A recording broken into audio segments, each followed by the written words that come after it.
All right. What's up, everybody? It's a new year, new day for our lunchtime live. So I'm Daniel Trivy alongside Dr. Cherrick Polly or Dr. C. We are the owners at Regenerative Sports Spine and Spa, and hope everyone is doing really super duper well so far, 18 days into the new year. So, speaking of the new year and changes, I think today we're going to talk a little bit about hormone replacement therapy. Correct? Is that what we're doing, Doc? Yes. Awesome. So, a lot of people, we get on here, we talk a lot about, bone, muscle, joint, spine stuff and regenerative medicine for all those things. But I think a lot of people don't know that we do some quote unquote med spa services, if you will. So, Doc, what are some of those services, and why did we decide to do some of those in our practice? So, one of the ones that we do are testosterone pellets and hormone replacement therapy, bioidentical. Actually, the reason why we do it in our practice is because I had similar issues about 15 years ago, had a lot of symptoms that weren't showing up in traditional treatments and testing. And so I went to an alternative clinic, and this was when I was in Atlanta, and got some testing done and learned that a lot of my hormones were suboptimal and just weren't working that well, and just had a lot of symptoms based on that problem. And at that time, I ended up starting some bioidentical hormones, and it made the world of difference. Amazing, like, because what was happening was I was exhausted all the time. Like, I'd get up exhausted, I'd go to work exhausted, go home, and then had to take a 2 hour nap, and then get up, force myself to go work out because that's just craziness. But and then I would go back to sleep. So literally, it was just getting through the day was just really difficult, and just needed something, because that wasn't me. Gotcha. So, for those people who are considering hormone replacement therapy, what are some of the telltale symptoms that you might have in a hormone imbalance?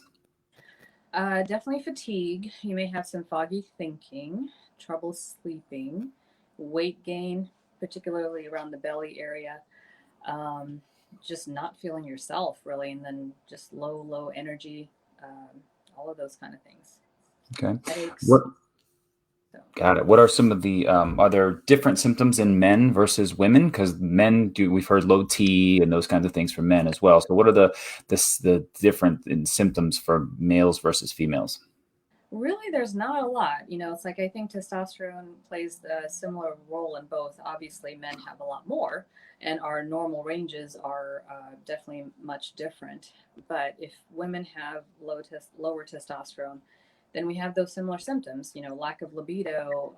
It's like tiredness, sleep. Not able to sleep. All of those are pretty similar in Mhm. both, actually. So the only probably difference would be erectile dysfunction, since Women are missing that key, so to speak. exactly right. Got it. So now there's some interesting stuff with hormones as far as the treatment that's used, right? You can do injections, you can take pills. We have pellets. So can you walk us through the different variations of hormone replacement therapies? What's good about them? What's bad about them? And what's kind of like the best situation overall? Or is that dependent on the person? Sure, absolutely. And it is somewhat dependent on the person. There are a couple of ones that are bioidentical, which are basically sublinguals, and that's just like a pellet that you put under your tongue every morning. And then the other bioidentical type is going to be the pellets, and that's something that you can do every few months. And there's these little pellet tablets that we insert basically in your flank area, where some of the fat is, and over time, it's a slow absorption, and so you have that in your body, and it's a slow release over, let's say, 4 to 6 months, depending on the person. Some people choose to do that just so they don't have to worry about taking a pill every day, and so there is some convenience to that. There is another kind that is an injectable testosterone. However, that is not bioidentical and tends to be more of a chemical base and has some increased risk factors, especially for men. who are probably over 40, over 50. You tend to have your blood count and the thickness of the blood seems to increase with that. And then we got to be really careful, especially if you have any history of uh, strokes or heart attacks in your family. And so we end up having to do blood work every 3 to 6 months. So it's a little bit more problematic. It's not all natural. So, I mean, we still do that, but if there's a way to just do the sublinguals or the pellets, it's preferable for your body. Um, for more reasons than anything, if you do synthetic replacement like the injections, then your body production actually reduces. Where Mm, if you use the bioidenticals, it actually works with your body to maintain a proper level, and your own production doesn't stop. So, got it. And you don't have to remember to take a injection every day or every week or anything like that, right? right. So how long do those, if we put those pellets into the hip or the flank, well, how long do they typically last for? It depends, and it's about 4 to 6 months. So it depends on how active you are. Actually, if you're a person that works out frequently, you tend to run through the pellets more because you tend to use more testosterone. So it just depends. What we have to do is find the right dose for you based on your lab levels, and then we check them. Especially the first time you do it, we check the labs at least once or twice just to see where you are and how fast you're um, absorbing it, and then we kind of decide the time frame of when you need it after Right. that. And you mentioned lab level, so and determining the proper dosage. So, how do we? What are the typical steps that someone's going to take to for us to know where their levels are and what we need to do to get them to those certain points? So we can check the testosterone levels and other hormone levels in a couple of different ways. One, we can use the saliva, which is one that checks it a couple of times over the day, and so it's not just a spot check, which is actually sometimes preferable. We also do blood work, so we can just test a spot blood work test for one day and kind of see where you're falling, and then kind of base it Right. off as well. So, Right. So if we're determining kind of where your levels are, saliva is the better route because you get to take saliva samples throughout your day. And so you can kind of see where your body changes throughout the day, if what your low points are, what your high points are, versus if you just go get your blood drawn to check hormone levels, it's like a snapshot in time. It's just like, where's my blood in that level at that moment, rather than seeing the entire day, right? right, Got exactly. it. Yeah. Got it. Cool. Well, and then the big thing here that I think a lot of people miss too is that you can actually have joint and muscle pain and fatigue as a result of hormone imbalance, correct? Yes. Actually, one of my ladies actually had shortness of breath because of a hormone imbalance, which is interesting. It's not something you see all the time, but she had been having that for about a year, 6 months to a year, and she had gotten all the regular testing with the pulmonologist, cardiologist, everything was normal. And then, it's like we evaluated her hormones and then corrected some of the imbalances, and she felt 100% better. So there's a lot of things that are affected by hormone imbalances. In men, actually, if you're low, it can actually be one of those things that promotes more heart disease, depression, all of those things like that you don't expect a low testosterone to affect, but it does. In women, actually, people in women with osteoporosis, the testosterone pellets can actually help strengthen the bones more as well. So there's definitely different effects other than energy and sleep and things like that. So the Yeah. benefits of them. So what's the likelihood that maybe there's people out there who are suffering with chronic pain or fibromyalgia, one of my favorite non-existent problems, um, and just kind of general aches and pains that could be related to hormone imbalances? Well, yeah, there's a lot of people that it may not necessarily solely be because of a hormone imbalance, but it definitely contributes. Joint issues, especially, because you got to imagine the testosterone contributes to bone health, which in turn contributes to joint health, and so it Right. just goes in line with that. So if you're having pain and everything else has been taken care of, then we can definitely look at your hormones and see if that may be contributing to some of the discomfort and help with that for sure. Nice. Very, very good. I love it. What else can we talk about when it comes to hormone replacement therapy and things that people should be looking for that they may not realize? Or better yet, what can their significant others look for that they may not realize is happening? It's actually funny. I have a funny story. One of my clients started on some hormone therapy, actually for some facial acne, things like that. So nothing, it's like, and she was, she was imbalanced, and so she didn't tell me about any mood changes, but she ran out and didn't have time to call and get a refill, and so like a few days later, apparently her husband took her aside and said, "It's really unfair of you to forget because it was like your mood changes significantly." It was like you're not thinking of us, so please go and get your meds and get back on them now. So it was pretty funny actually. So Yeah, did he get hit in the head with a brick after that, or how did that work? No, they're still together, but so irritability, mood changes, lack of sleep. I mean, it's like all of those kind of things play a role in how your relationship goes as well. So if you Yeah. can, it's like quick to anger, things like that, low energy, low libido, all of those kind of things contribute. And so if you notice that in your significant other, then it's probably time to get some hormones checked. And one of the myths about hormones is that you think that it's not going to be until your 60s or 70s, but that's not true. I was actually diagnosed in my 30s.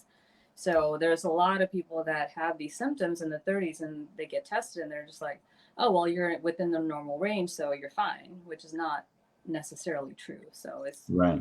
really, there's optimal and then there's out of range, right? So it's like most of us tend to be suboptimal in that arena.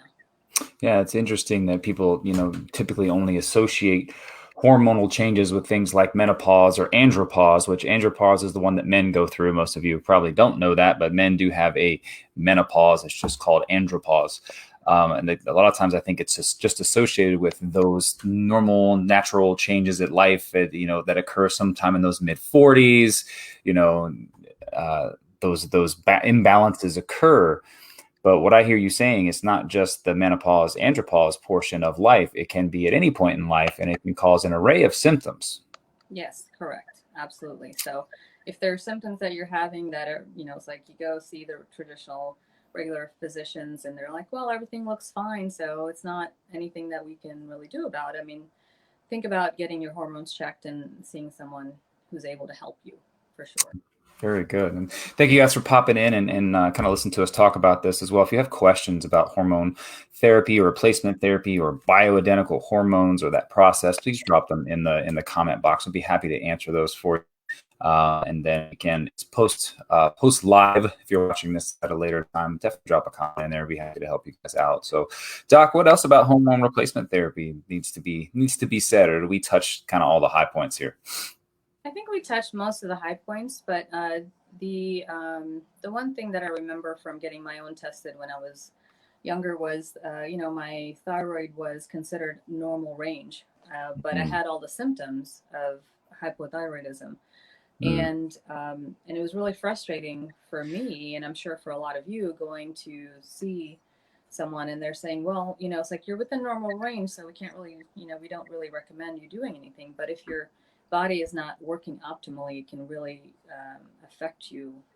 And so keep looking and then find someone that can actually help you maybe in a better way so that you can feel better. It's like that's really, I think that's one of the things that I find frustrating is that, it's like, how you feel, how you feel your best. And then a lot of people don't listen to that. And so if you're not feeling your best, find someone who will listen and help you get back to feeling your best. Right. Or there's physicians that say, well, everything looks fine, your blood work or your x-rays or all the testing that we did, so we don't know what's wrong with you. And, so you just go on thinking that, well, maybe it's all in my head.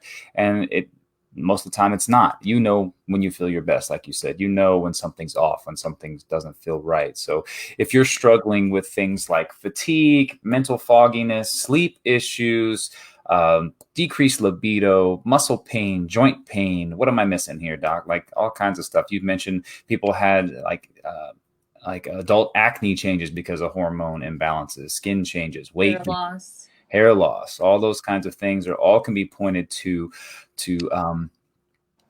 potential imbalances in your hormones. So for us at Regenerative Sports Spine and Spa, we can do a quick test. I say a quick test. It takes a day, and you gather your saliva and send it off to a lab, and we get the report. And then doc gives you a call and says, "You're messed up. You got to come in. Let's get you fixed." So, and we have 3 methods of delivering that. You can either use a pill that dissolves underneath your tongue. You can take an injection, which is not what we typically recommend people do, but they are out there. And then I guess the biggest bang for your buck is going to be the pellet insertion. So we put these nice little pellets into your butt cheek, and those will kind of develop capillaries around them, and they just naturally get absorbed into your body based upon your activity level. They can last anywhere from 4 to 6 months. So you don't have to get caught up in did I remember to take my pill today, or get my shot today, or make this appointment to go get my shot today. So yeah, if you guys if any of you watching this are, there's Jeff Hill. Pellets are the best. What's up, Jeff? I wonder why you said that, Jeff. It's convenient that you jumped in here, Ivexi Pell. So awesome, man. Well, if any of you guys have questions, comments, concerns, please drop them in the box. We'll be happy to answer those for you. And if you are struggling with feeling any of those symptoms that we mentioned, we are in the Lake Nona area of Orlando. We would love to be able to help you. We do also have the ability to do telehealth as well. So if you're out of state, we can definitely help you in that regard. So, and Jeff's in here, and he's been on for 9 years and will never stop. I hear you, Jeff. Good. Jeff, we should pull you into this, man. I want to hear about how they've changed your life and how differently you feel. If I could add you to the stream, I totally would right now. But maybe we should talk to Jeff and bring him in here at a later date. And if any of you guys would like to hear from Jeff or hear from somebody who's had these pellets done in our facility, we'd be happy to bring them on here and let them tell you a little bit about how it's changed them, what they were suffering with, and how they've gotten better. So Jay said, "What's for lunch?" Oh, goodness. All right, guys. Well, thanks for joining in today. Listen to us talk about hormone replacement therapy. And we're going to get Jeff on this thing here pretty soon, too. So maybe next Monday we can revisit this and have somebody come in and actually talk about hormone replacement and what it's done for their life. So, Jeff, we're going to give you a shout, my friend. So anyway, guys, I'm Daniel Tribby alongside Dr. C, as she's affectionately known. Thanks for tuning in and learning a little bit about hormone replacement and how it can help you in various different aspects of your life, from skin to bone to joint to mood and all things great. So take care, everyone. Hope everyone's off to a great new year. We'll see you guys next Monday for Lunchtime Live. Jeff, I'm coming to hunt you down. Thanks, everybody. See you guys.